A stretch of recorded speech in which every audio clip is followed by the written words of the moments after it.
Welcome to Raw Conscious Talk Podcast. I'm your host, Tammy Cheney. Here, I dive deep into extraordinary journeys, out-of-body experiences, near-death awakenings, encounters with the paranormal, the unseen, unexplained, and deeply spiritual. You will hear from real people sharing raw, unfiltered stories. Settle in, get ready for a conversation that might shift your consciousness. Today's guest is Bryan. You're going to have to repeat it one more time. I'm so sorry.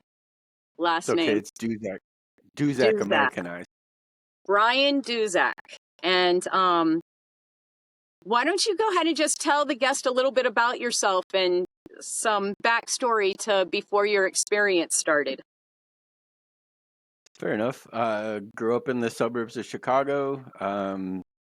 It was just me and my dad up until about 7 years old. He raised me. My parents had separated quite early, and he got remarried when I was about 7 years old. He was actually also my soccer coach, and we were outside playing soccer one day, and some girl came out and started playing with us. She was our temporary goalie while we were practicing. Small world. I met her mom, who was a really cool lady. Something I never had experienced before. She was just a super sweet, spiritual, kind, loving, graceful, good person altogether, and very unlike my birth mother. So I found her just fascinating. And I guess just one day I was kind of wandering around the courtyard of our apartment complex and found this dandelion, literally maybe like a 2-foot stem on there. And I picked it, and I thought she was the first person I thought of. I want to give her this flower. She lived in the garden apartment, so I kind of knocked on the window, and she opens the window. I had it behind my back, and I said, "Here, thanks for giving me snacks the other day." And she grabbed it, and she looked at it, and she started crying. And I didn't have a lot of experience with women. Like, I didn't see her like romantically in any way. She was just a nice lady. But when she started crying, my heart sank. Like, I didn't know what was happening. I thought I did something wrong. So I ran away like a goofball back to my apartment and locked the door and hid in my room.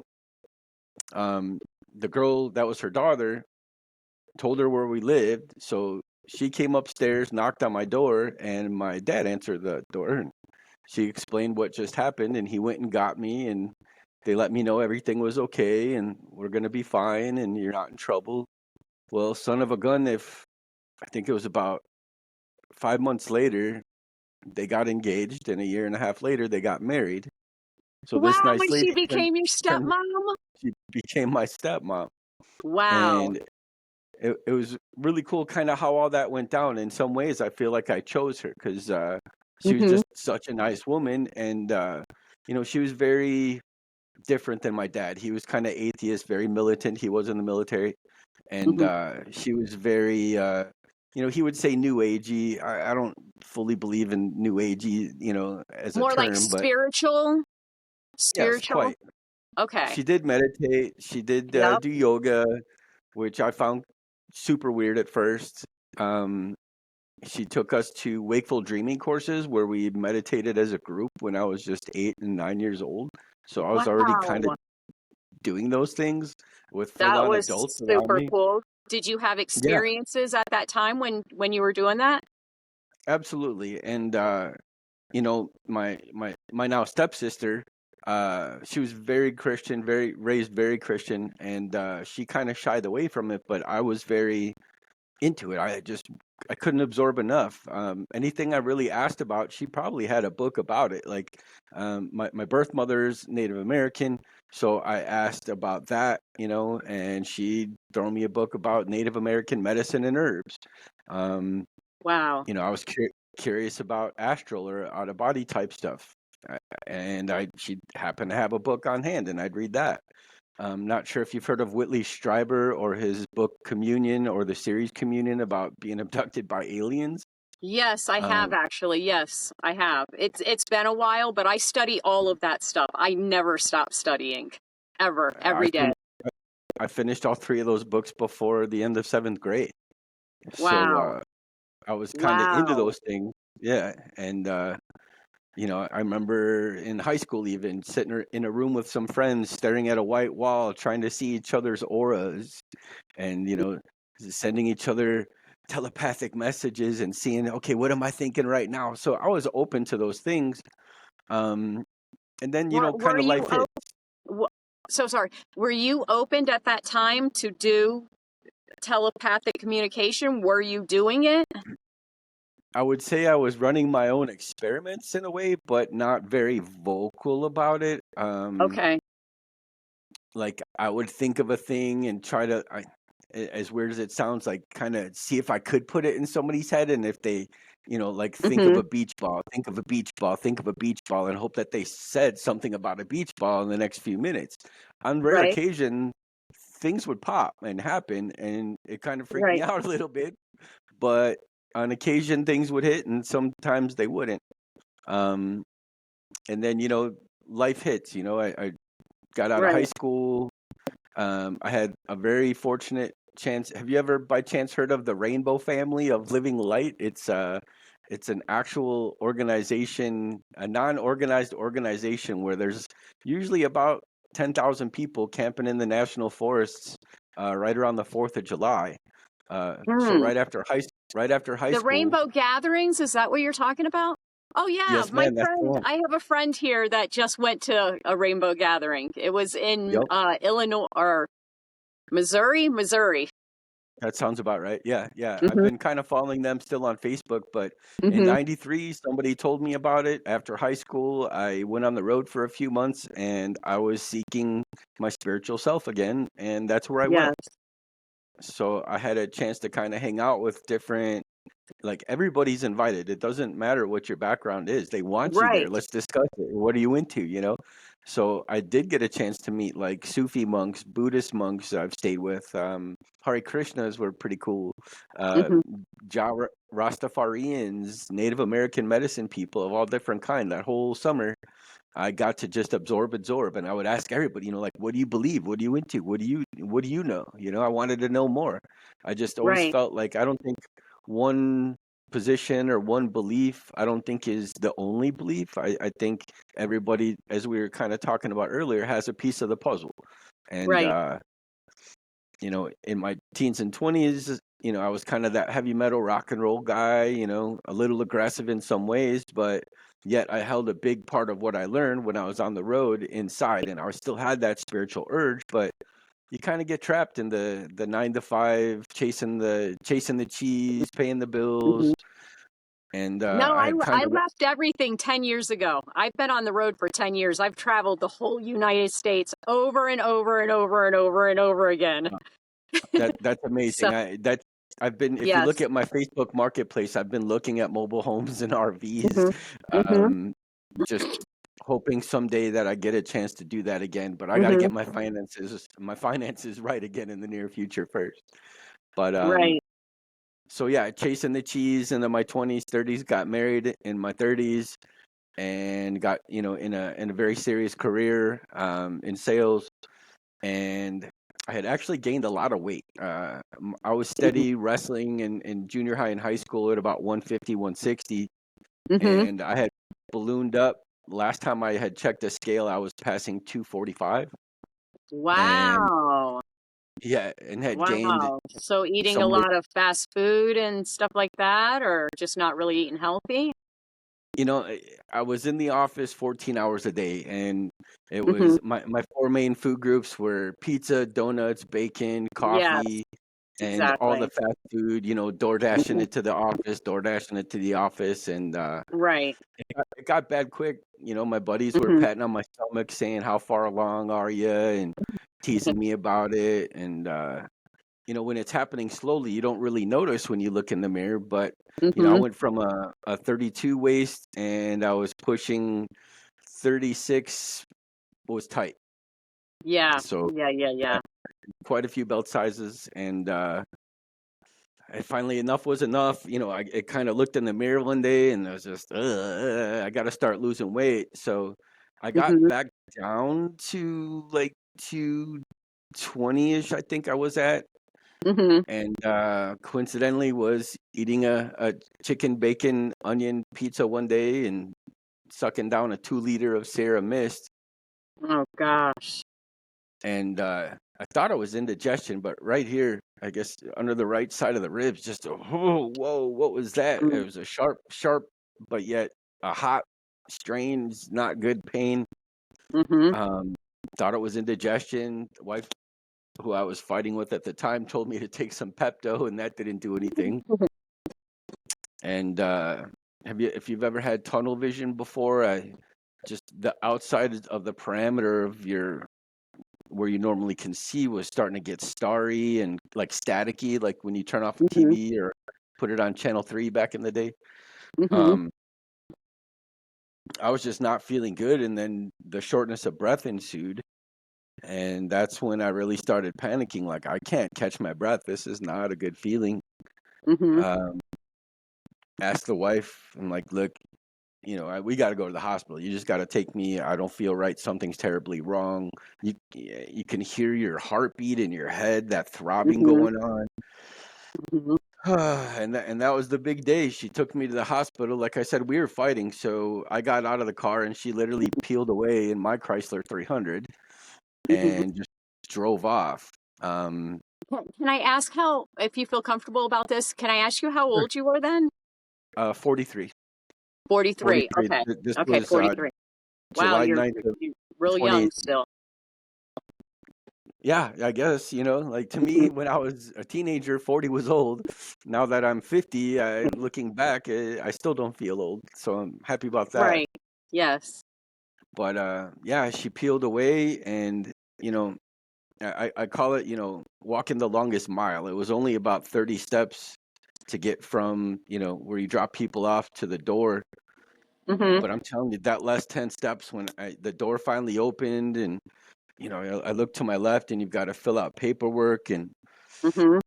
I can't even think straight. The tunnel vision's getting smaller and smaller. I literally could probably only see this much. And Wow. that starry feeling, like I am going to pass out in the next like 30 seconds. There's no way I'm going to fill out paperwork right now. Mm-hmm. And we had kind of covered like telepathy. I can't really explain where I got it from, but there was this, like, I'll call it a thought. It wasn't a voice, but Mm-hmm. considering I couldn't see very well, something just told me to just step and walk and look to my right. And Mm-hmm. just as I started doing that, I've got about maybe 5 good steps left in me before I fall. My Oh, my, my right. legs feel like jello. Mm-hmm. Um, I can't think straight, and I kind of look to my right, and by the grace of gosh, there's a nurse or an orderly, and he's pushing a gurney, and that's Mm-hmm. exactly where I knew I needed to be, laying on that gurney. And I remember, was it my right hand? I think I picked up my right hand, and in my brain, I was trying to say something like "help me" or something to that degree. My thoughts were just so scattered and Mm-hmm. just dense. This horrible feeling, and I just Gosh, you kind of must have been so scared. oh yeah, my heart was racing. Like, it was an Right. adrenaline rush before I got out of the car, and I think Right. if anything, the adrenaline was what was keeping me going. Because I mean, I was just so weak, and blood's not going to where it's supposed to go. Like, something's terribly wrong. But Right. anyway, I put up my hand to say help, and I could hear what came out of my mouth was not the word help. It was just some gibberish. I'm not sure what I Mm-hmm. said. But in that moment, when I had my hand up, like trying to get his attention, that's when it hit. That's when it hit hard. Mm-hmm. I watched my hand and my arm, and then the back of my head, Mm. and then my body fall to the floor. And in that moment, I've never seen the back of my head before outside of being at a barber shop, when they hold the mirror there. Right. So immediately I'm just like, and I can realize, like, I can see 360. Whatever I focused my attention to, I could see. If I would have focused my attention behind me, I have no Mm-hmm. doubt I would have seen what was behind me. But Right. it was like kind of like a computer pan, like, or a camera pan. I can see everything in the whole horizon Mhm. where I'm focusing my attention, but I'm focusing on my body just fell to the floor. I've been astral before, um, Mhm. maybe 5 or 6 times, 8th grade through high school, just experimenting after reading astral projection books. Right. And, it's only been like 2 seconds, but my first reaction was to go. And like, again, I'm not turning my head, but my attention went straight to where like my sternum area would have normally been. And Mhm. when I've been astral before, I don't know if you have or talked to astral projectioners, but there's usually a cord connecting from your So at this point, you are out of body and you're looking at your body. 100%. Okay. Yeah, yeah. I've out of bodied. It started at the age of 5, and Oh, I wow. wasn't in control of it. It was in control of me. But Whoa. go ahead. Yeah, I want to, like, you have me like really like hooked and zoned in on what you're saying right now, because it's powerful. So go ahead. Go ahead. Yeah, being astral and normal, like when you're actually astral projecting, there is something, I want to call it a cord, but it's connecting Mhm. your energy to your body's energy. I don't know if Mhm.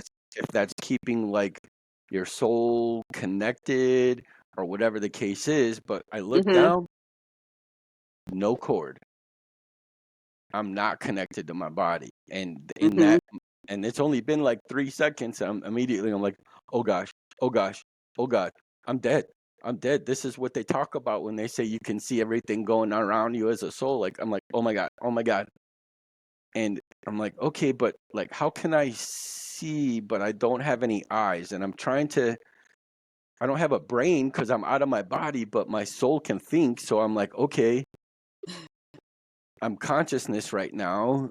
And I'm like, but how am I interpreting light and visualizing it? It's hard to explain that because you can explain it when you're in your body. You have eyes that does that for you, but I'm not in my Right. body. So how am I seeing? And as I'm thinking it, I can literally see everything around me. And I guess it's only been like 5 seconds since I seen my hand fall. I'm noticing people are. There was a couple people sitting in the seat. The orderly that I pointed at, another nurse came from somewhere, and they Mhm. said something on the intercom about my situation, but they're trying to pick me up and get me on this gurney. Mhm. And I looked at the gurney, and again, it's really hard to explain because you don't have any of your bodily senses, touch, taste, smell, any of that, but yet I can feel the vibration of them talking. Mhm. But I feel like where my chest would have been, I can feel the vibration of them talking, which I interpret into language. So I can technically hear them, but not with ears. I'm Right. It's seeing. telepathic. Yeah, it's all telepathic. It's so And hard to the explain. vibration, yeah, that you'll feel vibration for sure. I've I've felt the vibration many, many times. So this might actually make sense to some of the people that have been out of body because, Mhm. like, I could literally, when I looked at him pushing the gurney handles, Mhm. I'm watching them kind of get ready to push me away, and I looked at the handles, and the only way to explain it, I could feel the steel coolness, the molecular structure of what the metal was of the Yes. gurney. Now, It's hard to I explain that. haven't personally experienced that, but I can tell you I've heard many near-death experiences where they could exactly what you're saying with whatever material. It would be like wood, on the wall, or a You tile floor. understood. Right. It's hard. Yes, I've been astral before where I went through a wall and I could feel the density of the drywall, then Mhm. the pink fluff on the other side, then the wood, then the next pink fluff, and then the other side of the drywall. I felt that whatever that molecular structure is, you could You felt almost it as you went through. Yes.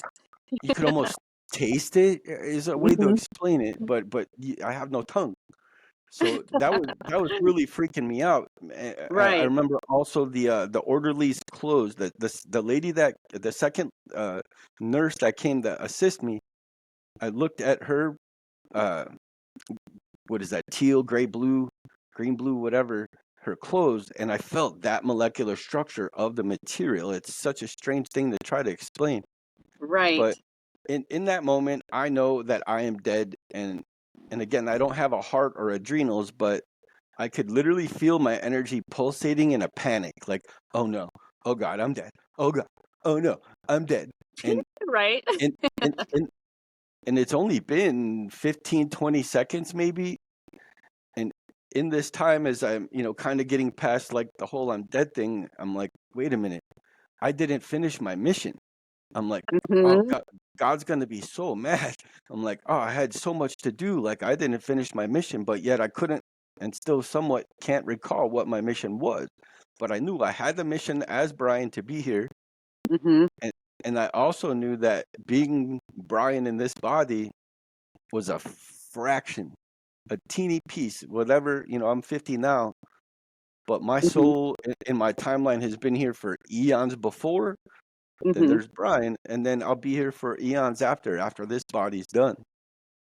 And I knew that in that second. And it's like, oh, I'm Hmm. supposed to be here at this time. I have a mission, but I didn't finish my mission. Oh my God, God's gonna be so mad. I'm freaking out, adrenaline rush. And then everything kind of changed. I try to compare it to being like in a warm blanket cocoon of love. I even compare it to like I've said this before is I haven't experienced this in my lifetime, but if you were to imagine laying in like your grandma's bosom as she's reading you like your favorite bedtime story, you're eating like a warm chocolate chip cookie, you're petting your best friend, a little puppy, and you're in front of a fireplace, just as comfortable as you can possibly be, like serene, love, secure, all those things combined into one. Wow. Just ah. Hmm. And I'm like, where's that coming from? And again, I don't have eyes, but I guess if you could call it a peripheral, as if maybe somebody had a flashlight on the wall. You can see there's a brightness coming. And I look Hmm. over and I was just overcome by it. It was just, like, oh, just this. Right. I felt like a bug going towards a light. And technically it was emanating. It was a humanoid. And Hmm. I tried to compare it to like, did you ever see the movie Cocoon? Yes, I did. And I loved that movie. Okay, you remember the aliens that come out of the eggs? They were Yes. humanoid and they were very Yep. And they glowy come out energy. lights. Yes, Hmm. and They were even light its beings. face. Yes, even the face. There wasn't a lot of detail to it, but yet you can see the eyes, nose, and mouth. But there's not a lot of Hmm. detail there because you're Hmm. seeing the brightness before the detail, if that makes sense. Hmm. And in that light, you could, I want to say, kind of prismy. Um, I would compare it to if you've heard of the artist Alex Gray. He he he Yes. he he draws those really psychedelic uh, art pieces, but yet Hmm. and not the one that looks like Tron with like the four heads and three faces, and it just there was so much light around it. It was really kind of hard to interpret the patterns of what it was, but it was kind of like that Alex Gray painting where you see all these vivid colors within the whiteness of the light, if that makes sense. Like a prism, Right. like there's a quadrillion prisms inside it, and if you Hmm. looked, the colors kind of had emotions to it. Yes, I truly, truly know the feeling because I experienced not your exact story, but my experience is very similar to what you're saying right now. Although Cool, the cool. light was like a light that was the size of, like, if the sun was 1,000 times closer, it was the whole view of in front of me. Yeah, yeah, It was yeah. like it was like a sun. That's the only way I can describe it. But I knew that was God. Yes. I Immediately, knew like, immediately that was yeah, God, and that's who I've been speaking to since I was 3 years old. a You know what I hundred mean? million Hmm. percent, and I just got full body chills just talking about it. Yes, I. And like when you're in the presence of God, it humbles Hmm. you really quick. It Mm-hmm. humbles you to like you feel like just a pea in the universe. And I just kind of looked at him, and I felt silly just for even asking.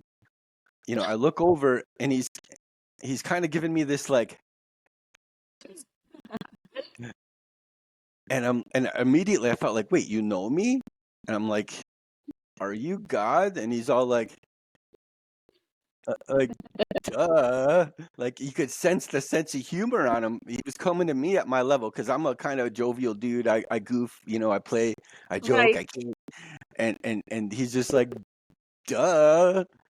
Yeah, I would compare it to like when you go to a bar and you see like your friend playing darts and you go tap him or her on the shoulder and you're like, hey, that was the Right. feeling that's exactly the feeling. You're like, hey, what's up, dude? And I'm just Right. like, are you God? And he's just like, duh. And I'm looking at him like, I feel like Jesus on you too. And he goes, yeah. Or the way it went was I go, are you God? And he goes, yeah, most of the time. Right. But his lips aren't moving. He's sending me this into my soul. Like I can hear you, but yet there's no words being Telepathically, yes. 100%. And I Yep. looked at him like, but I see Jesus in you too. And he's like, yeah, him too sometimes. And maybe 2 seconds have gone by, and in my like other peripheral, I can see them pushing me away. And I'm like, like my body, and he's don't worry about that. And I'm just like, okay. And I'm like, but I see like Buddha in you too. And no BS, girl. If you ever look at Buddha pictures of or drawings of, he does that little, that like little Yes, yes, jovial yes. And it has smile. that smirk. Yes. I felt all that jovialness, all that cheer, all that like light-hearted, jovial, like, yeah, me too, you know? And I'm just like, wow. And I'm like, wait a minute. I remember even saying, how about like Jah, like which is the Rastafarian who they embed. I said Jah, and he did the little like a dreadlock like image in my head, and I'm like, what?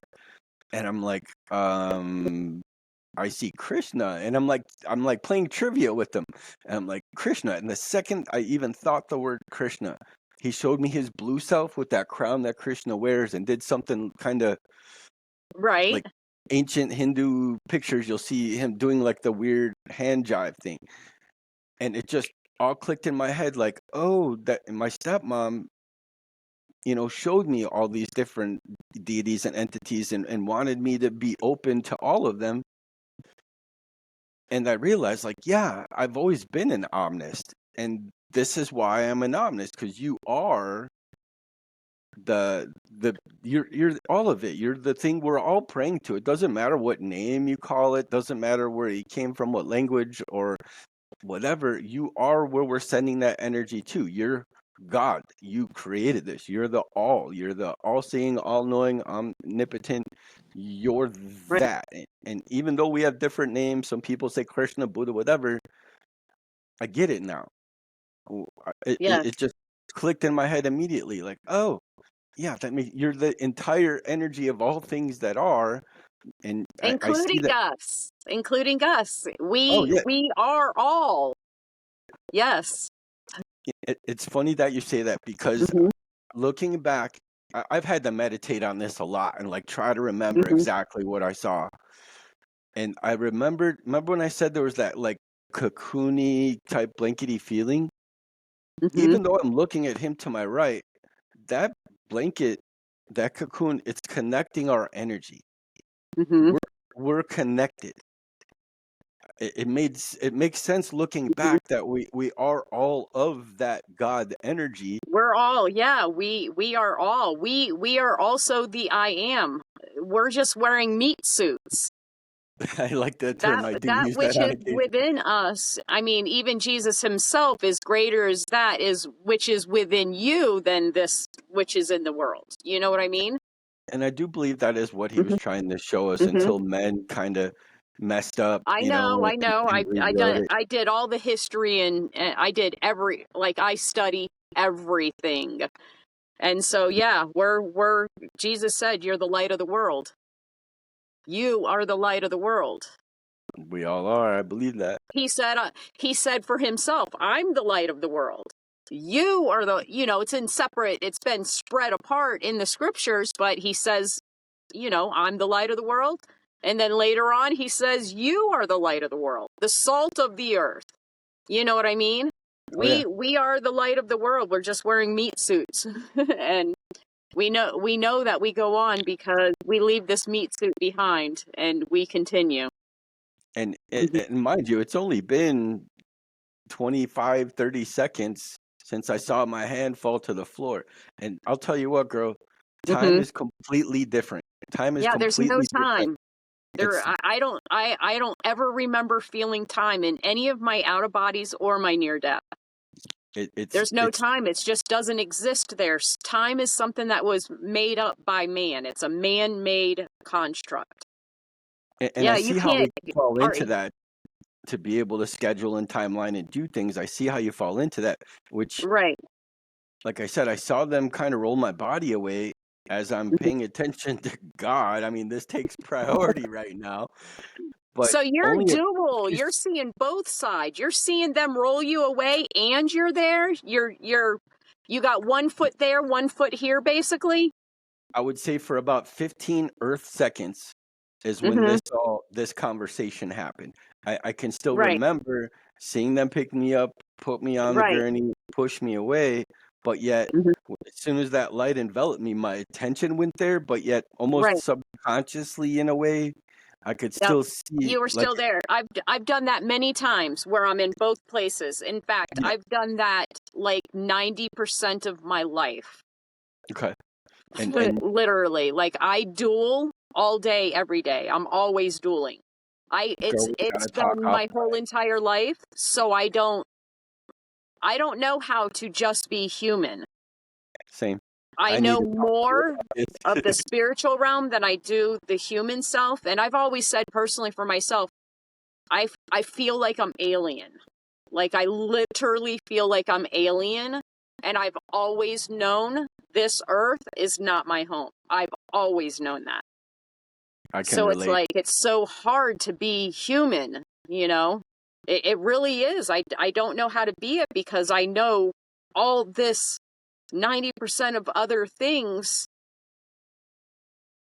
I mean, if all the humans were operating properly, maybe I would be able to be a little bit more human, but they don't operate properly and I can't budge. I'm not going to behave like them. I'm not going to do what they do. I'm not going to participate in that which is causing world suffering. I'm not. I tried to be as human as possible, but there was just no making me human. I'm not kidding. When I was in the workaday world, there was no making me human. I was so found in the knowledge that I had. And it was so hard. It won't allow me to go that way. It just, everything inside me stops me immediately. So yeah. It was so hard for me to go back to work after this situation because I feel exactly what you're saying right now. And it's still kind of a struggle now. I have to work independently. I want to start my own thing. I can't coffee clutch. I can't small talk. I can't do the he said, none she of said that. stuff. Yes, none of that. Me either. None of that. And I never have been able to. Like, it was traumatizing trying to go into a workplace and be like a human. It was, in fact, that was horribly. I still have nightmares. And I haven't been to a job like that in over 10 years. I still have nightmares over it because it's like so uncomfortable. Yeah, it was horrible for me. I'll be 100%. I could not relate with one single person in any place that I had ever worked at. You know, I have a sales background, so I can say I, kind of faked it for a while, but I was so uncomfortable. And this office, I was there for 8 years prior to this situation, so it should have been like second nature to me. But when I came back, I'm like, oh, this doesn't feel right. And I'm still thinking about, the ordeal I went through, the talk with God, and all the things that I went through on that side. Like that, to me, no BS, that felt more real than here. Yes. That I was know that 100%. side. It is more real there than it is here. I've known that my whole life. My I came into this world knowing, but it wasn't until 3 years old that I was able to like communicate. You know what I mean? But I came into this world knowing, and I knew I was here for a mission, a big, huge mission. looking back, I felt like God literally made me kind of have that stroke to wake me up again. Be Mhm. like, hey, dude, you're off Mhm. course. You need to do this. You Mhm. need to do this. And here, you need a Mhm. taste of it. I'm telling you, the moment when I realized, like, I've been here so many times on this side, I've Mhm. spent more of my entity's time period on that side than I have been in a body in 3D. And I know Mhm. I've had many past lives before this. So Mhm. knowing that every time in between, when God was like talking to me and I said it, and I was just like, wait, you're all the things we're praying to. He actually said, you're remembering quickly this Mhm. time, dude. This time, so you knew. When Yes. he said this time, and you're getting that data from God, like there's no questioning it. Like this time, and I'm Mhm. like, oh, it does make sense. Like, yeah, I've been here a bajillion times before and talked with you, and we've had conversations. Of course, you recognize me. Of course, I feel what I'm feeling right now. Like, we've been old buddies for eons, but Right. yet it's hard to communicate with you when I'm in the 3D because we're stuck with just the five, six senses, you know? Mhm. So that was like a big epiphany. And it's only been 30-ish seconds in 3D, but yet this already felt like it's been about 5 minutes we're having a conversation here. So Mhm. quickly my attention just turned to him and I'm just like, what about my mission? I'm sorry I didn't finish that. I know I've got so much to do, man. What do I need to do? And I remember a lot of people ask like, can I go back or I don't want to go back? And it was already embedded in my head. I don't know if it's the sales guy in me or whatever, but I didn't really throw an option out there. All I said was, what do I need to do when I get back in my body? I didn't say if, I didn't say can Right. I said when I get back in my body. I was pretty Yeah. adamant about it in just my first, my first like initial part of this conversation. What do I need to do when I get back in my body? And the second I Right. asked that, I compared to the Matrix when Neo learned Kung Fu. I Mhm. got a I got a pretty quick download. I was like, what do I need to do? Before I could even finish my thought, aspirin, water, and citrus peels. But it was like instantaneously in my head. Like I just knew. I can't explain how because I didn't actually get, a download into my head because I don't have a head right now, but it went into my soul telepathically in some way. And it kind of dawned on me, wait, if I ask questions, it's going to answer that fast, huh? And I was like, okay, so what do I need to do to maintain when I get back in my body? Like, literally, I'd say 3 paragraphs of data just popped into my soul. Like, oh, like, how do I even know those words? Weird stuff that I hadn't heard of before, like moringa seeds, sea moss. It was telling me Mhm. to intermittent fast, cut out sugars, cut out dairy, all these little facts and figures, like of what I need to do. No more bread. And I'm like, okay. Mhm. And again, it's only been like 30 seconds in the real world time. Felt like about 4 or 5 minutes have passed, and I'm sitting here talking with God, and I'm asking all these things, and I realize like, oh, I've built up like a whole book of questions for God in these 43 years that I've been on Earth. So I was just like, here's my book. Like, I have more questions. Like, what's the meaning of life? What do I want to know more about, like herbs and all these other like spiritual things, and just all these questions. And I'm telling you, girl, I dropped that whole book. It would be like a terabyte worth of book. I was getting downloaded like literally, I'd say easily a gigabyte of terabytes. Just Wow. all kinds of data. And I have like little there's like scenes that are happening in my head while this was happening. Have you heard of Akashic Records? Yes, of course. It gets really weird because just like I had that dual observation of seeing them wheel my body away, Mm-hmm. While I'm doing this, also having like this frontal cortex conversation, I can remember images while I'm being downloaded this information. I was brought to a file cabinet Mm-hmm. that had specific numbers. It was a very long number. It was like a code, but I knew that that was my file. And you remember the Right. Dewey Decimal System? It was a lot like that. This drawer came out that had to be 100 yards long, and it's everything I've ever done in this lifetime as Bryan. Right. But if you go far enough, it would go to past stuff. But I was only interested in right now, and I'm shuffling through, and it was. I think that was part of my life review or something, because luckily I've been a pretty damn good guy in this lifetime, and I didn't have any sort of like hellfire or gnashing of teeth or repentance or crying or Mm-hmm. bad stuff. Nothing like that.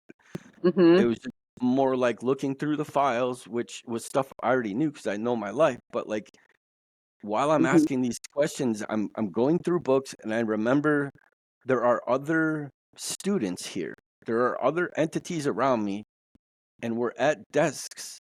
I remembered like very beautiful pillars, like in this big kind of like a great hall type library situation, and there's people, I don't want to say walking past me, but maybe kind of floating past me. Some recognized me, and I remember being at a desk looking through books, but they weren't like paper. They were, it's even hard to explain that. They were made of energy or light, Mm-hmm. perhaps. But I'm going through these books, and I'm learning things like the subjects that I wanted to know about. Like I, I've always been super interested in like how herbs heal and are true Mm-hmm. medicine, and like food, the properties of food, how it could overcome ailments or prevent ailments, and Mm-hmm. had you stuck with that in the first place, avoid the problems. You know what I mean? So I know I was Right. studying those things as I'm being downloaded all this stuff, and there are entities here at these desks. I've been reading a lot about like near death and stuff, but I think that was some of my like soul family or something. Okay. Like, Mm-hmm. if that makes sense. Like, It does. I feel like they knew me and I knew them, but it's really hard to remember that in the 3D. How to even explain it while that's Mm-hmm. all happening. But I got to a point where there was like some sort of remembrance. Like I already went over kind of like how I knew I had been here before, how I know I have a mission.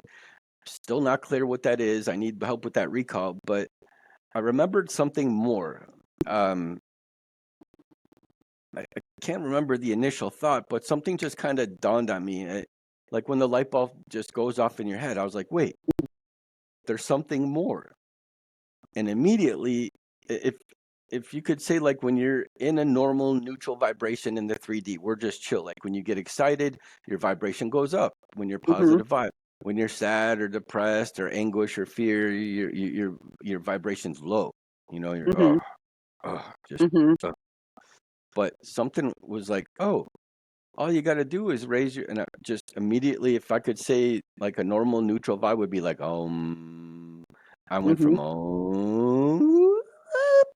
and my brain just created this frequency. It was a familiar frequency. I knew what this note or tone or sound or vibration was, and I'm telling you, girl, I don't want to say teleported, but I know I literally went up. My Mm-hmm. and mind you, I'm still getting downloads from God, and it was kind of funny because I remember like, you're remembering something else, or like you're remembering where you're also from, or he made a comment. Do you remember Mr. Miyagi and Yes, the from Karate Karate Kid Kid. when he says like "Banzai, Daniel-san, Banzai," and he drives away, right? It was kind Mm-hmm. of like that moment. He's like, "All right, I'll see you in a bit. You go have fun." You know, like while he's still downloading my consciousness, I just whoop and poof, it gets really kind of weird here. It's kind of hard to explain. As a matter of fact, I made a graphic that I like to share. I don't think I can share images in here, can I? I don't know. Nobody's ever done that before. Um, Let me see if I can't pull my monitor. I have two monitors over here. Let's see if this works. But I made this image with Chat GPT. Is that too bright? Shoot. Oh, nope, just turn it a little bit. Turn Okay, it that yeah. way. Okay, so it looks like some sort of a dragon. No, Like, no, no. It's too bright. okay. But basically, all of a sudden, I am looking down at Earth Mm-hmm. from space, and I can see everything, kind of like the Matrix again. You know, when he first got his vision, everything inanimate was like green code, but everything that Right. was alive, that was people, was like a gold code. Mm-hmm. If that makes sense. And I'm Yes. looking down at Earth, and everything that's alive is like this gold and white, kind of like what we were saying earlier. We're all made of that same light. I could see it. I could see every single thing that was alive, from the blades of grass to the trees to the animals to the people Mm-hmm. and other things that had animation within it. But I'm Mm-hmm. telling you, like, Earth was just like, I'm like 1,000 miles away from it, but yet Mm-hmm. it was clear as day. And if you focused, I could hear, man, again, kind of telepathically, but I could hear voices. And if you Mm-hmm. focused on it, I was getting individual ones if I focused hard enough. And I remember the first one really surprised me. It was a young Asian girl, maybe 9, 10, 11-ish, 12-ish years old. And I remember she even had an accent in her thoughts. And that's why I knew she was Asian. And she was like, "Mom, mother." She's like, "I was just swimming in the pond and my foot got stuck in the mud." And Mm-hmm. she's like, "What happened? It's really cold here. It's really cold here." And in that instant, I realized that that girl had just passed away on Earth. She Wow. was in the in between, and I could Mm-hmm. hear like other rumblings. So I focused on another one, and I can't quite remember if he said Maggie or Margaret. He might have actually said both, but it was an old man's voice, and I think he was more of like a Scottish ish accent. But it was Mm-hmm. like, Margaret, where are you, dear?" It's like, I just remember we were driving, and then the truck lights came from around the corner, and you could actually, you could hear him go when he realized Wow. that he had just passed away, and he Mm-hmm. just realized, like, oh my God, I'm dead, and I could hear Wow. his voice. And then there was a third one, definitely either Midwestern or possibly Canadian, but the kid was about like 17-ish, 16, 17, Mm-hmm. 18, somewhere around there. And you could just feel this deep, dark, dank depression on him.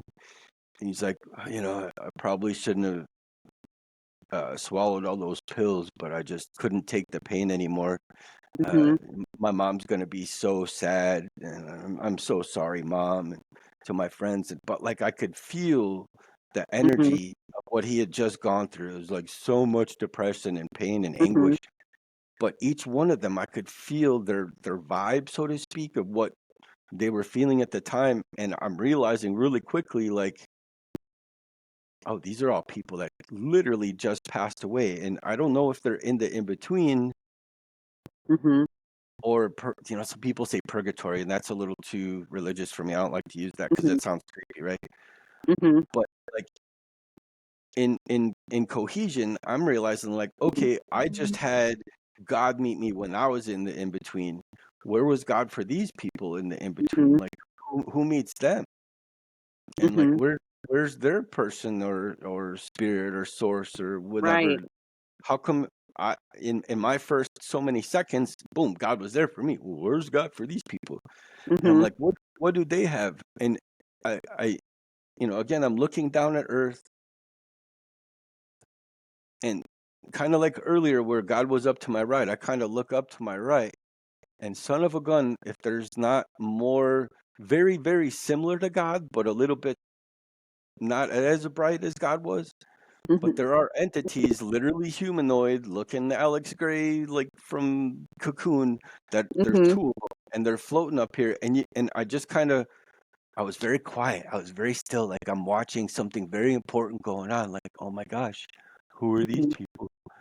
And I could see they're very gentle and very coaxing, and they're working with all these hundreds of thousands of souls that were going through the in between. They were doing Hmm. what God was also had just done for me. And I don't know if Right. like in my head, I want to say it's all connected. Like they're also pieces of God up here.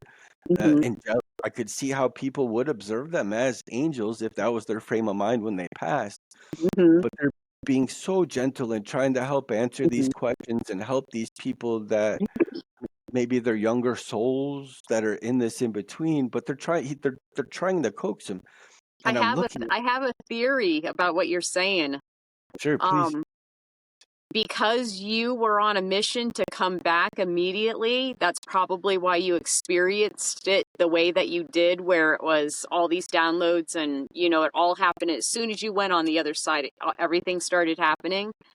And with them, they're probably staying for a while. Like they're not going back right away. So that's why they're going through like a different type of a process. I'm still trying to kind of figure out why I could hear them all, but Hmm. I had an epiphany, and I don't want to Hmm. make this. I don't want this to sound as weird as it's about to sound. But I remembered that I knew this frequency, I knew this place, and I could understand these people because I once was one of these entities. Hmm. I was one of the people that kind of helped them and coaxed them and said, Hmm. hey, everything's gonna be okay. Calm down. Wow. You'll find your way. You've got a new life coming. You can pick whatever you want to be, and just being there for them in the in between.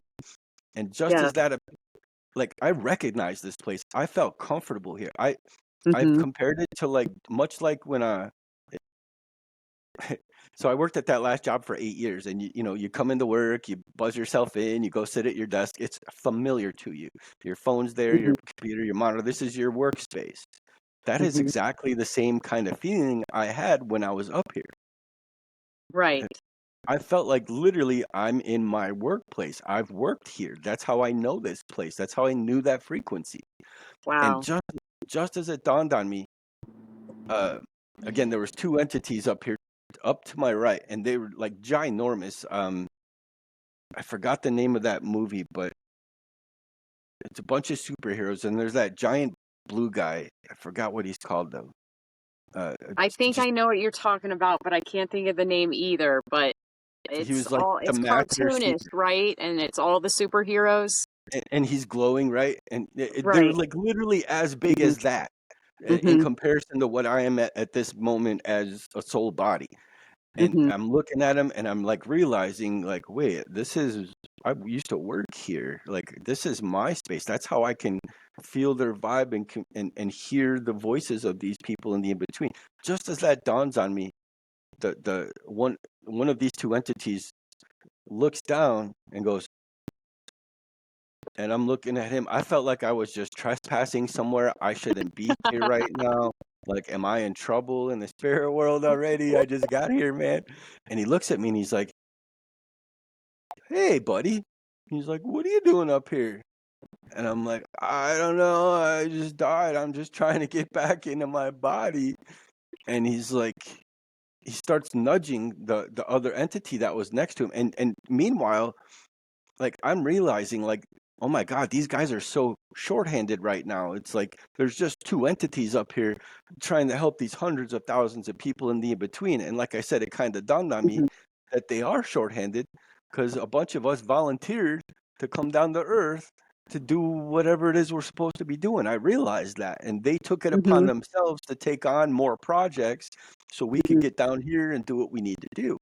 And it's Hmm. dawning on me as he looks at me and he's like, hey, like he knows me too. Like God definitely knew me, but these guys looked at me like I would say kind of like maybe if you had a pregnancy, right? And you come back to Hmm. work after 12 months or whatever, and you go sit at your desk for the first time, and they're all like, "Hey, girl, how you been?" It was just that feeling, like I'm in my workplace. They haven't seen me for a while, but they totally know me, and they kind of miss me. And I'm just like, how do I get back in my body? I'm sorry. I'm like, am I lost or whatever?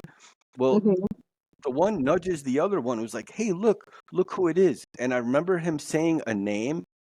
I just wish I had the recall because there's when the words came out telepathically, whatever it was that he said, I felt in my soul.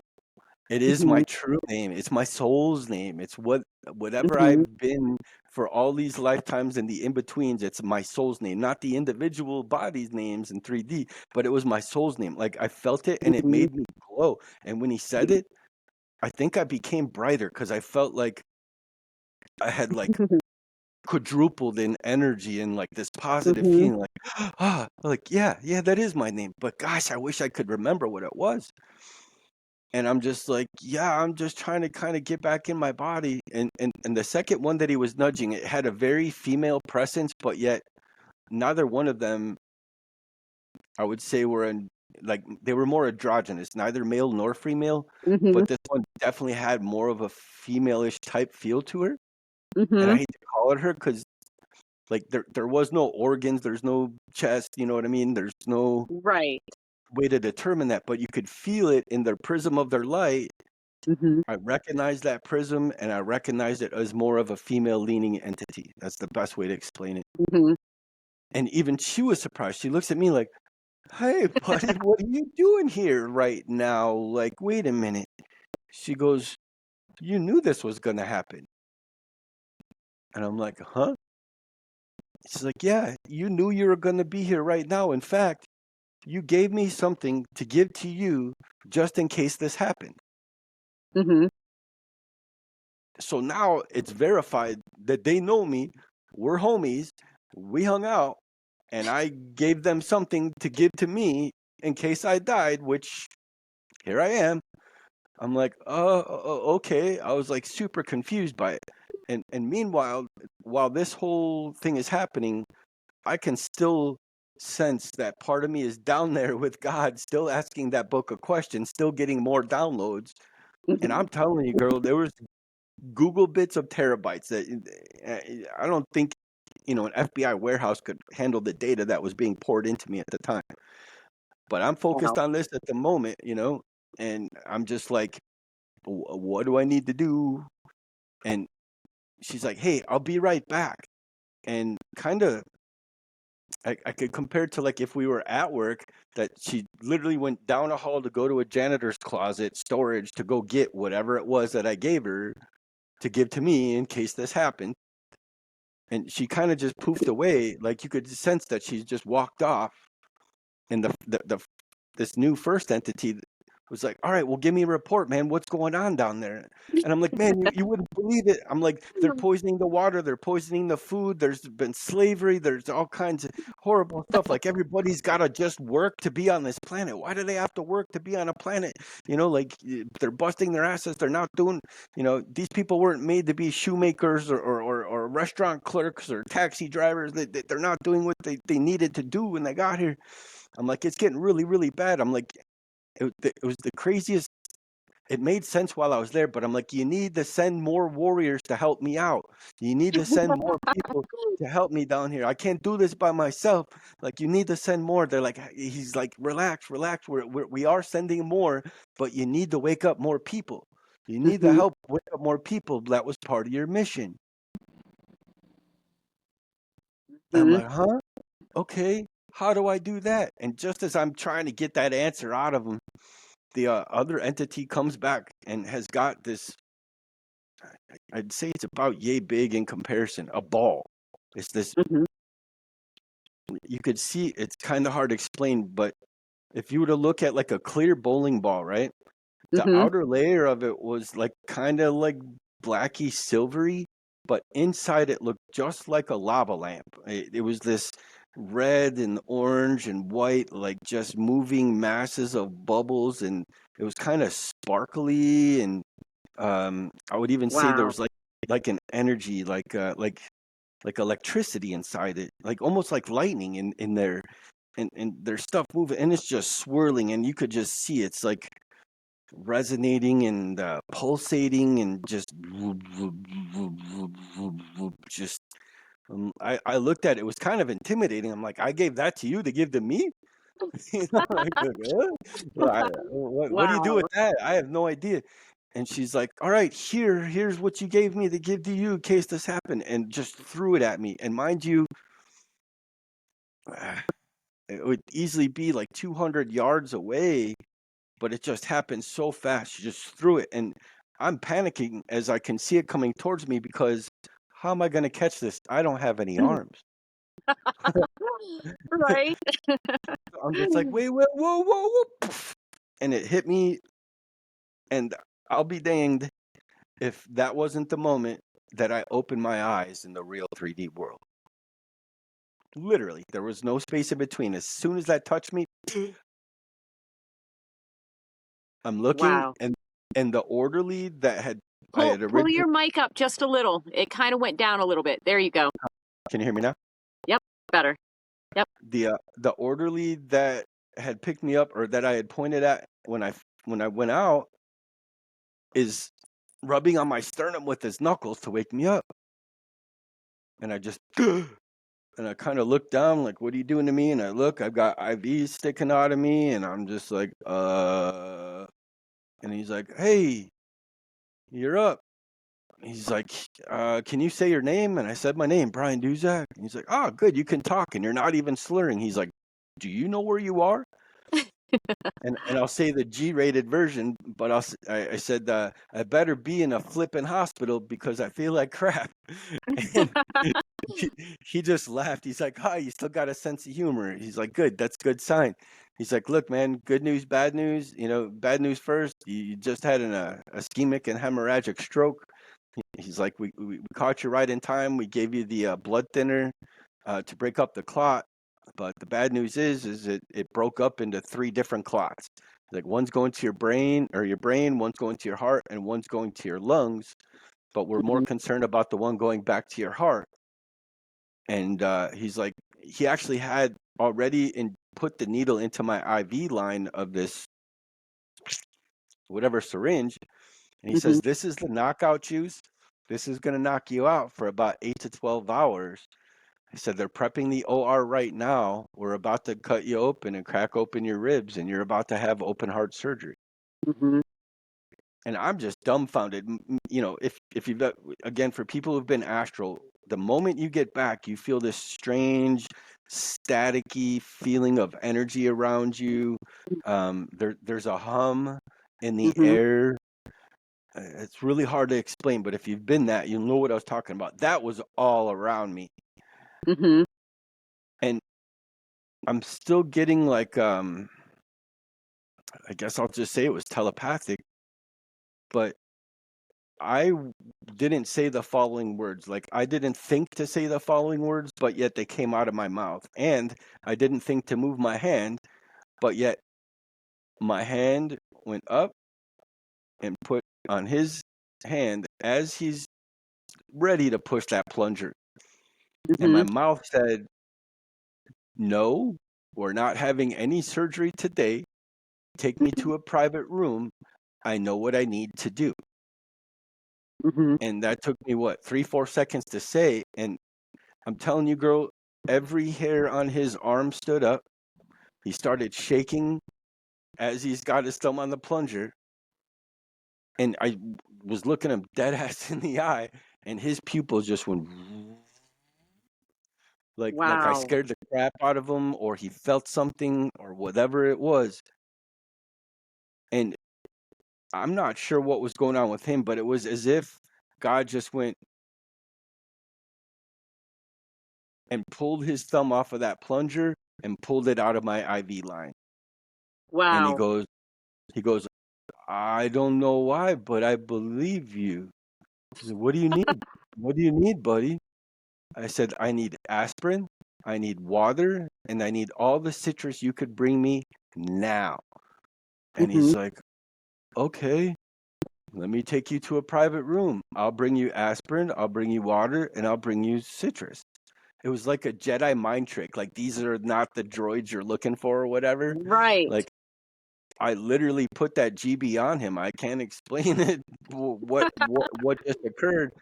But he's like, "I don't know why, but I believe you. Let me," and he repeated what I just said. "Let me take you to a private room. I'll bring you aspirin. I'll bring you water and citrus." Almost like And robotic. I'm telling Mm-hmm. you, it was. Mm-hmm. I have not really seen prior or after the look on somebody's face just to where they're so a little spooked out right now. Like Mhm. I've been to haunted houses. I've seen people freaked out, but this dude was like, "Oh, okay, I'll take you to a private room." Like I don't Right, know why, right. but I'm gonna do whatever you say right now, buddy. Like he felt something. He felt He something. definitely felt something. Yeah. And plus, when the arms, like just Mhm. the hair on his arm stood up, and you could just feel Mhm. like and there was that Mhm. energy, that static was so strong.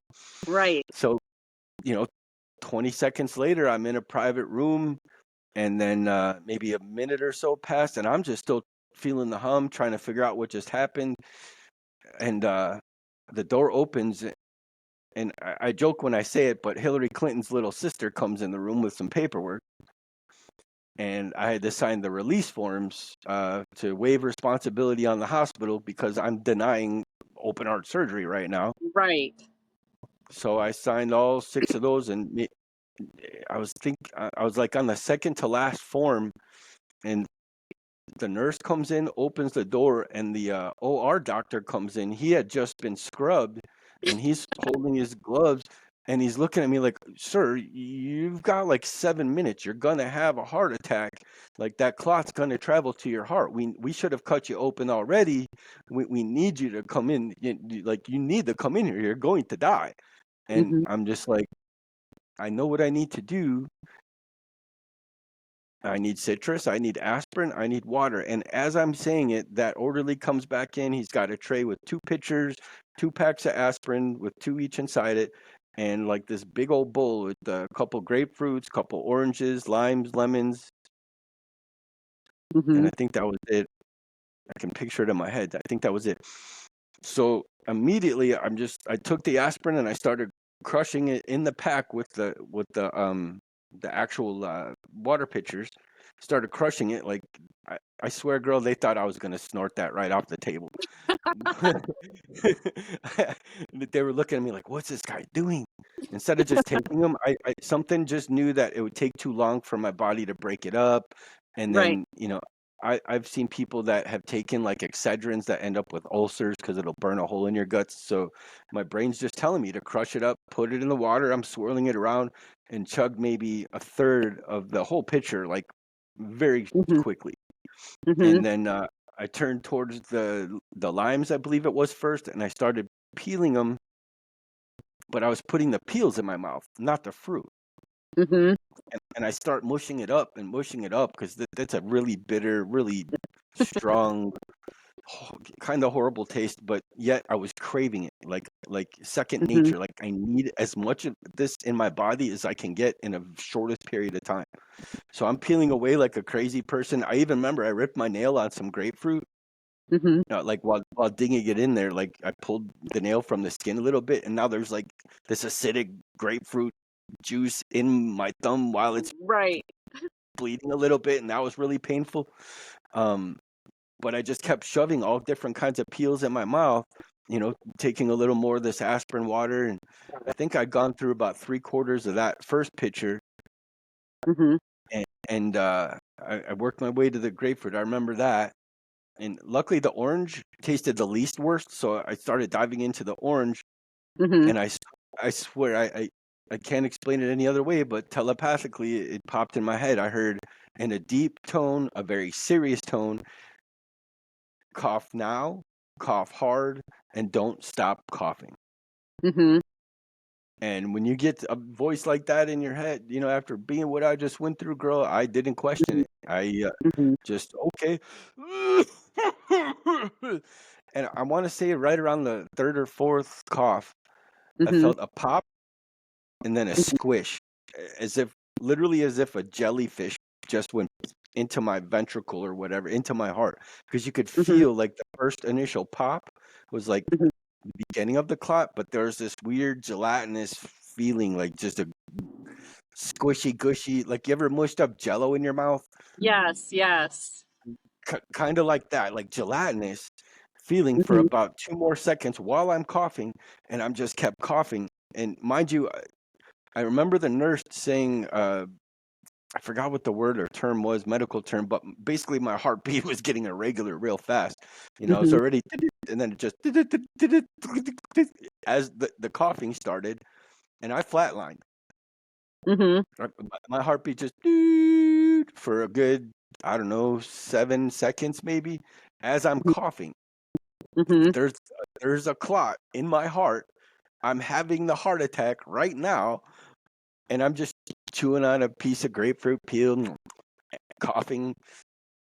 Took a little drink of water, started coughing again, and I felt that same feeling again, but it felt more like the squish was first and then a pop. I don't know if how that works, but when the clot Mhm. went through, I don't know if it turned around or if the gelatinous stuff got in front, but I just remember this as Mhm. I'm coughing, and then my heart was a little irregular for about 5 seconds, and then just doot, doot, doot, doot, doot, doot. Wow. My blood pressure was off, but I remember the doctor was looking at me funny, and I'm just like, yeah, I know, I'm dying, and I'm, still coughing. They're just Right. looking at me like I was crazy. Like I just denied open heart surgery, and I'm literally going to have a heart attack and die in front of them. But then when Mhm. my heartbeat went back to normal, I just, I just had a heart attack. Like, holy cow, that was crazy. And the doctors were just like, "What the hell just happened?" The original orderly was still there. A couple nurses were in there. I think Mhm. about 5, 6 people at least were in the room. The surgeon was still there too? Oh Was the yeah, I mean the whole time he was in a mad panic. Like, dude, you need to go. You've got like 3 minutes. You're gonna have a widowmaker, and he's counting down. Like, no, we should have already cut in you. And he's like, you already signed the paperwork. Not much I can do about it, kind of thing. And I Right. just looked at him like I know what I need to do. I just knew that's what I needed to Mhm. do. Mhm. And he kind of threw his hands up, and I remember the orderly asked me like, just how did you know how to do that? And I'm like, man, it's hard to explain, but I just died, and when I was on the other side, I had a little conversation with God, and he told me that's what I needed to do. And when I came back, I knew that's what I needed to do, and I did it. I mean, there was a point, uh, You told that to right the surgeon or just somebody in the room? the orderly that picked me up originally that I pointed at was the Oh, one who okay. asked, but the surgeon was still in the room, and he just kind of didn't know what to say, like just never seen that before, and Mhm.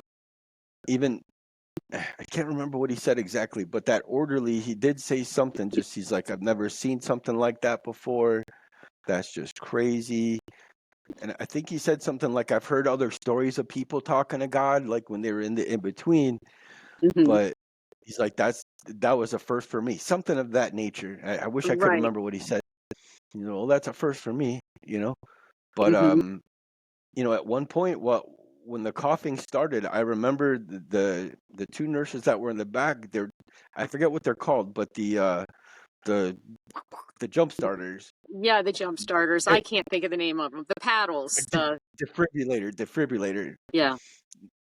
They said something defib. Now I remember, and they were trying to get those ready after the coughing had started. Like my heart had stopped, and I Mhm. had felt that clot come in my heart. But I just had full faith in God, man. Just like, hey, He told me what to do, and I'm doing it, so I'm gonna continue Mhm. doing it. If I die, maybe they can resuscitate me, but I didn't. I Right. didn't die again, I guess would be the term, right? Right. And you know, they observed me for a while. All the monitors were on me, and the little Mhm. stickers they put on you, and I was in there for another maybe 2 hours, and it seemed fine. I actually remember feeling that pop squish again, but it Mhm. was much smaller, as if I had dissipated the clot. Like it Mhm. felt maybe like a third less or even a half less of the size of what it was when it passed, that first time while I was Right. Right. coughing. So I can tell it's getting smaller. By this time I had 4 aspirins, 2 pitchers of water. I've eaten all the fruit, including the peels that were in that bowl. Right. And then they put me on observation. What is that? Not ICU. whatever area where they monitor you. You know, I was in a private room for like 2 more days, Right. and all I would eat was fruit. I didn't eat any of the stuff that they offered me. It was just my instinct, like this is all I'm gonna eat. Mm-hmm.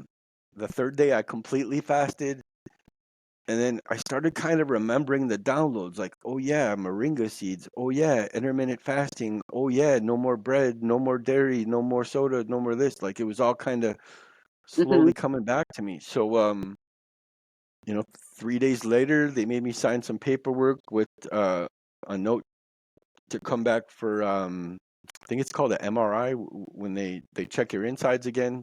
Mm-hmm. You know, and they said, well, there's still clots in there. They're like, you could drop at any time from a heart attack, but you know, we'll let you go home. Mm-hmm. Like, okay. So for the next whatever it was, 21 days, I was really worried about dropping dead, but I stuck with the plan. I immediately ordered parasite cleanses, which I had not done Mm-hmm. before. I bought a clay cleanse. If you know what that is, it's kind of Mm-hmm. brutal to your system, but it definitely cleans you out. Right. Um, and just eliminated things, started intermittent fasting, and just kept doing that. And I went back that 21 days later, and they're like, "We don't know how you did it, man. Like whatever plan you're on, the clots are gone." Wow. Wow. So What a powerful story or experience. It's not a story. It's literally a live experience. What a powerful experience. that Yeah. definitely So, happened. and That wasn't imagination at all. right. And I keep hearing you say that you're not really sure what you're here for, but you are given the reason why what you're here for when that angel or light being spoke to you. They told you why you're here. So you do know. Well, that's the thing. Like, okay, you say I'm here to wake up more spiritual warriors, right? I'm here to raise Mhm. the vibration, help raise the vibration of the planet, which is Right. I'm getting from a lot of different spiritual people that I've met since this happened, which is Mhm. crazy. But yet I don't fully get like, okay, so how do you do that? You know, I've been leaning to like I even said start my own podcast. To be Mhm. honest, I Mhm. started so I became a minister, Mhm. but at an Omnis Universal Life Church, which is Mhm. more up my alley. Because Right. the way I feel is based off of what I learned when I was talking to him, God doesn't turn anybody away.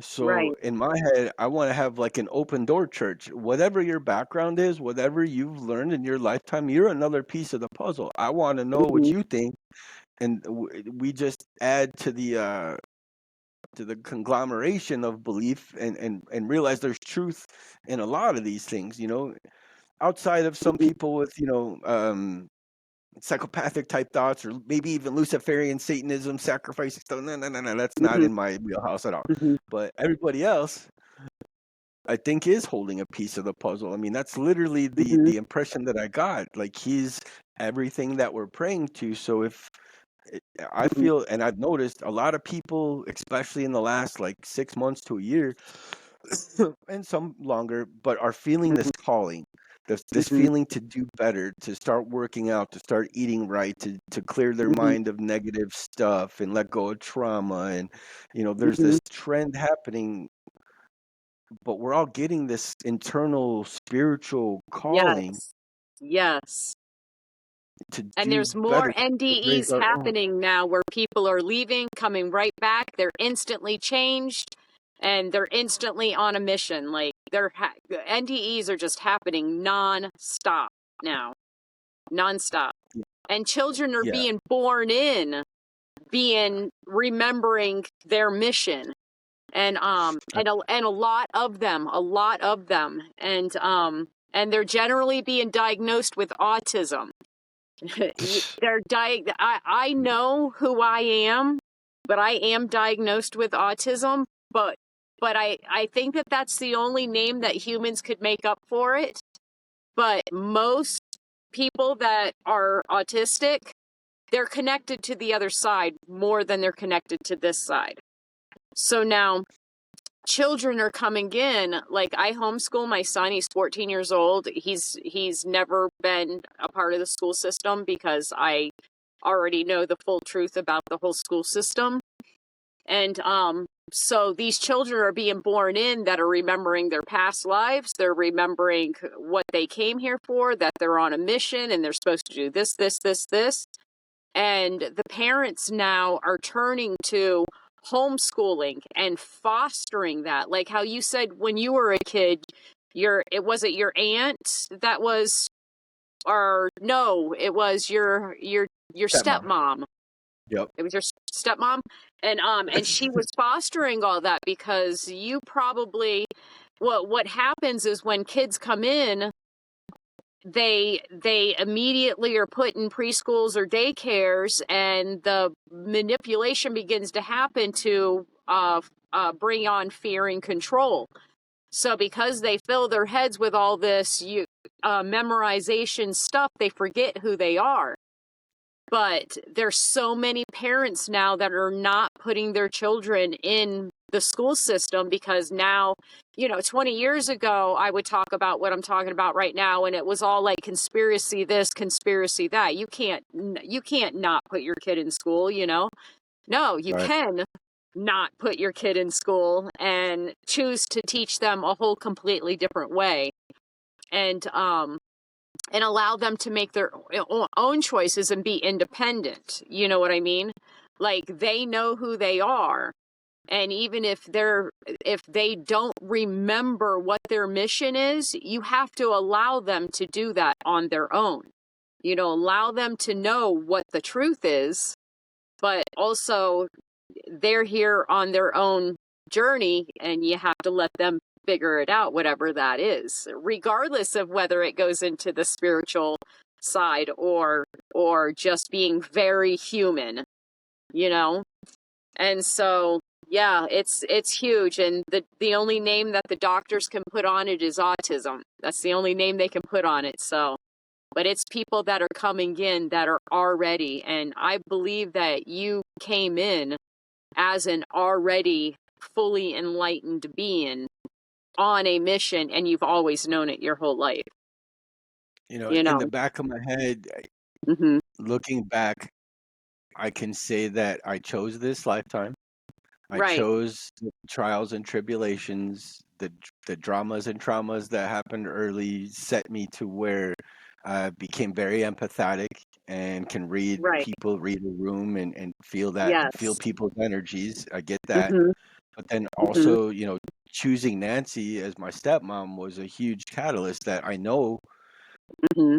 looking back, was part of the plan because she Right. was able to teach me all these things and show me all these different avenues and be Yes. more in touch spiritually. And she was a very good guide.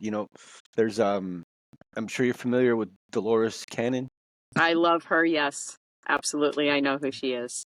Yep. So looking back after reading her stuff, I have no doubt that Nancy was first wave, and she had said a Mm-hmm. lot of things about star seeds and things of that nature. Mm-hmm. And I know it sounds really woo woo, but if you go back into Dolores Cannon's speeches about the second wave, Mm-hmm. a I lot have. of I've that seen fits. that one. No, I've A seen that lot one. of I that know fits exactly. into my life. A lot of Mm-hmm. that fits into the pattern of my life, like Yes. 100%. Yes. And then, and if you put that in cohesion with what I learned about my mission while I was away, I guess you could call it, Mm-hmm. it Mm-hmm. makes perfect sense that I would be here to help the third wave become awake. Those are the people that are here that are Yes. just awakening right now, and Right. somehow, some way, people like you and I are supposed to be helping waking them up Mm-hmm. and Yes. activating them. Activating. Yep. Yep. And there's many more. I mean, it's by the millions for sure that are people just like us. Like, I think somebody had mentioned to you about the IONS group, Yes. International Association of Near-Death Studies. Yeah, I'm part of the group that's out in Hawaii. They're worldwide, by the way, and they're by the millions. They just had their convention. In fact, I think yesterday was the last day, but they do a yearly convention. But Girl, I missed that. If I had the money, I would have been there. Me too, honestly, because I'm in Colorado right now.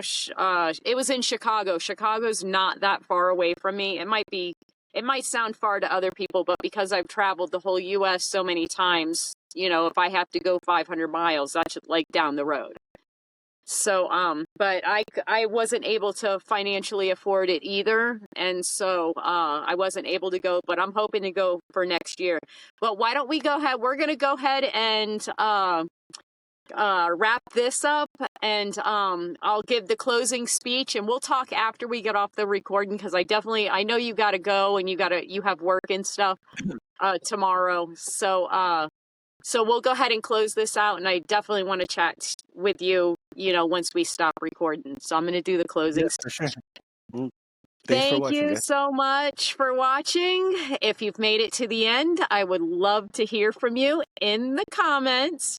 Your words of encouragement mean a lot, not just to me, but to the guests who come on and share their deeply personal experiences. These are real people. They do read your comments. And the best way to support the podcast, like, subscribe, and share. Until next time, stay curious and stay conscious. Have a great night.